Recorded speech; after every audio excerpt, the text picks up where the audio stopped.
स्नेहदा स्पन्दन स्नेहदा स्पन्दन।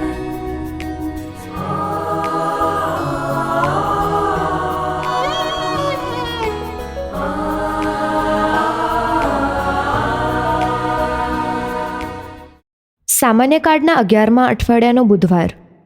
ગુપ્ત રીતે દાન કરવાથી જ પરમપિતા આપણને સ્વર્ગમાં એનો બદલો આપશે. પ્રાર્થના એકાંતમાં કરીશું તો એકાંતમાં વસનાર પરમપિતા એનો બદલો આપશે. સાંભળીએ સંત માથીકૃત શુભ સંદેશ, અધ્યાય 6, કડી 1-6 અને 16-18. હું તમને ચેતવું છું કે લોકોની નજરે ચડવા માટે તેમના દેખતા ધર્મ કાર્યો કરશો નહીં તો તમારા પરમપિતા તરફથી તમને બદલો નહીં મળે.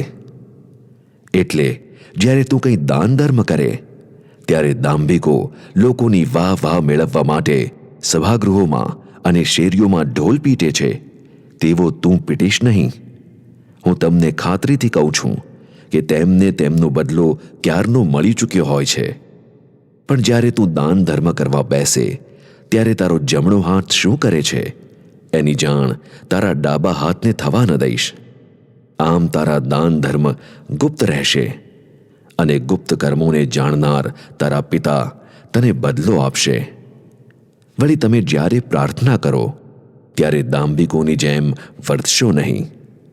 એ લોકોને સભાગૃહોમાં અને શેરીઓને નાકે ઊભા રહીને પ્રાર્થના કરવી ગમે છે, કારણ તો જ બધા તેમને જોઈ શકે ને. હું તમને ખાતરીથી કહું છું કે તેમને તેમનો બદલો મળી ચૂક્યો હોય છે. પણ તું જ્યારે પ્રાર્થના કરે ત્યારે તારી ઓરડીમાં જઈને બારણા વાસજે અને એકાંતમાં પણ વસનાર તારા પિતાની પ્રાર્થના કરજે. એકાંતની વાત જાણનાર તારા પિતા તને બદલો આપશે. વળી જ્યારે તમે ઉપવાસ કરો ત્યારે દાંભિકોની પેઠે ઉદાસ દેખાશો નહીં. તેઓ તો લોકોને પોતાના ઉપવાસની ખબર પડે એટલા માટે મોઢું વરવું કરીને ફરે છે. હું તમને ખાતરીથી કહું છું કે તેમને તેમનો બદલો મળી ચૂક્યો હોય છે. પણ તું જ્યારે ઉપવાસ કરે ત્યારે માથામાં તેલ નાખજે અને મોં ધોજે, જેથી તે ઉપવાસ કર્યો છે એવું લોકો જાણવા ન પામે. ફક્ત એકાંતમાં પણ વસનાર તારા પિતા જાણે. એકાંતની વાત જાણનાર તારા પિતા તને બદલો આપશે. स्नेहदा स्पन्दन स्पन्दन। યહૂદીઓ ધાર્મિક જીવન માટે દાન ધર્મ, પ્રાર્થના અને ઉપવાસને ખૂબ મહત્ત્વ આપતા અને તેથી ઈસુએ આ ત્રણેય બાબતોને એકસાથે તેમના શિક્ષણમાં સમાવી લીધી છે.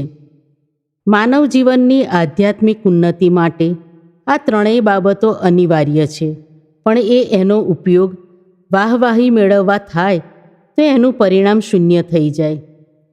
આ ત્રણેય સદકૃત્યોથી આપણે ઈશ્વરની નજીક પહોંચી શકીએ તો જ એનો અર્થ સરે. પહેલું, દાન ધર્મ. આ સદકૃત્યથી આપણે આપણા કોઈ માનવ બંધુને તેમની જરૂરિયાતમાં મદદરૂપ થઈને ઈશ્વરને સૌથી પસંદ એવું કાર્ય કરીએ છીએ. પુરાણા યહૂદી ધર્મમાં એનું ખૂબ મહત્ત્વ હતું, પણ પછી એમાં દેખાડાનું તત્વ ઉમેરાયું. સાચું કહીએ તો સાચું દાન એ જ કહેવાય જ્યાં દાન કરનાર પણ ગુપ્ત રહે અને જેને દાન મળે તે પણ ગુપ્ત રહે. દાન બાબતમાં એ પણ યાદ રાખવા જેવી બાબત છે કે એમાં દાન મેળવનારના ગૌરવને હાનિ ન પહોંચે. બીજું, પ્રાર્થના. પ્રાર્થના એ આપણો ઈશ્વર સાથે સંવાદ છે, જેને સ્થળ, સમય, પ્રકાર, ભાષાના કોઈ બંધનો નડતા નથી. પણ પ્રાર્થનાનું ઉત્તમ ઉદાહરણ ઈસુએ પોતે ફરોશી ને જકાતદારની પ્રાર્થનાના દ્રષ્ટાંતમાં આપેલું છે. પ્રાર્થના માટે સૌથી પાયાની જરૂરિયાત એટલે નમ્રતા અને ઈશ્વરના આધિપત્યનો સ્વીકાર. પ્રાર્થનામાં ઈશ્વરની સ્તુતિ, તેમનો આભાર, માંગણીઓ, નિરાશા અને ફરિયાદો આ બધાનો સમાવેશ હોઈ શકે છે. સામૂહિક પ્રાર્થનાનું આગવું મહત્ત્વ છે અને અન્યો માટે પ્રાર્થના કરીએ એ તો ઈશ્વરને સૌથી પસંદ એવી પ્રાર્થના છે. સામૂહિક પ્રાર્થનાનું આગવું જ મહત્ત્વ છે. અને તેથી જ ઈસુએ કહ્યું છે કે તમારામાં 2 જણ કોઈ પણ માંગણી કરવામાં એકમત થશે તો તે માંગણી પરમપિતા મંજૂર રાખશે. કારણ જ્યાં 2 કે 3 જણ મારા નામે ભેગા થયા હોય ત્યાં હું તેમની સાથે હોવાનો જ. જર્મનીના બર્લિનમાં એક ડબલ ડેકર બસમાં એક પાસ્ટર બસમાં ચડીને ઉપરના ડેકમાં જઈને સીટ પર બેઠા અને પોતાની બ્રેવિયરી એટલે પુરોહિતોનું વિશેષ પ્રાર્થના પુસ્તક ખોલીને મોટેથી પ્રાર્થના વાંચવા લાગ્યા. તેમની બાજુના પેસેન્જરે તેમનાથી ઊંચા અવાજમાં બોલવા માંડ્યું. આ માણસ જાહેર બસમાં બેસીને મોટેથી પ્રાર્થના કરીને બતાવવા માંગે છે કે એ કેટલો પવિત્ર છે. હું ઈસુનું શિક્ષણ ધ્યાનમાં રાખીને મારી રૂમમાં દરવાજો બંધ કરીને પ્રાર્થના કરું છું. પાસ્ટર વચ્ચે જ ઊંચેથી બોલ્યા અને પછી તે આ વાતની બસના ટોચ પર બેસીને જાહેરાત કરે છે. આ રમૂજી પ્રસંગ બધું જ કહી દે છે જે ઈસુએ કહ્યું હતું. ત્રીજું, ઉપવાસ. ઉપવાસ એટલે ઉપરવાસ, યાને કે ઈશ્વરની સમીપે વસવું. ઈશ્વરની સમીપે તો જ વસી શકીએ જો આપણે મન, વચન અને કર્મથી ઈશ્વર આપણને જેવા ઈચ્છે છે તેવા બનીએ.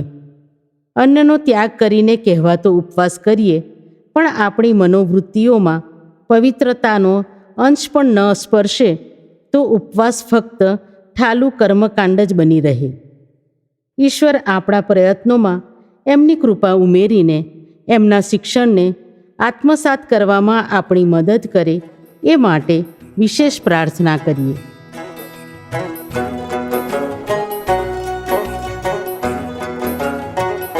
પ્રભુનો માની લો આભાર, એ છે ભલાઈનો ભંડાર, એની કરુણા શાશ્વત અપરંપાર. પ્રભુનો માની લો આભાર, એ છે ભલાઈનો ભંડાર, એની કરુણા શાશ્વત અપરંપાર. એની કરુણા શાશ્વત અપરંપાર.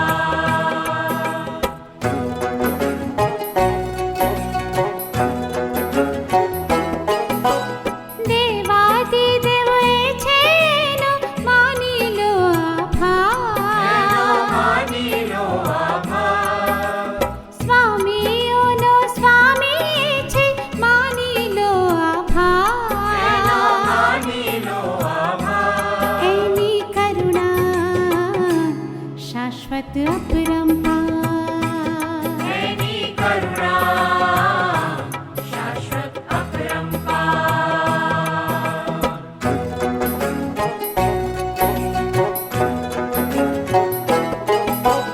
એ જે એકલો મહાન એવા સર્જે ચમત્કાર. નિજ બુદ્ધિથી સર્જો એણે આખું અભવિશાળ. એની કરુણા શાશ્વત અપરંપાર. એની કરુણા શાશ્વત અપરંપાર.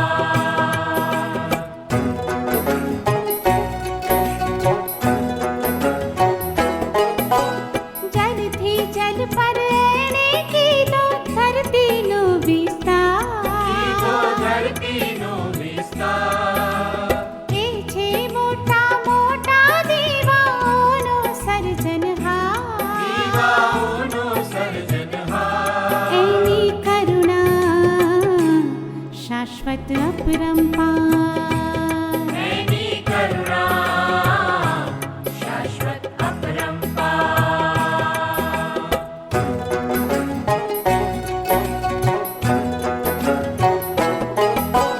દિવસ ઉપર સૂરજને એણે સોંપ્યો અધિકાર. રાત્રિ ઉપર ચાંદ તારાને આપ્યો અધિકાર.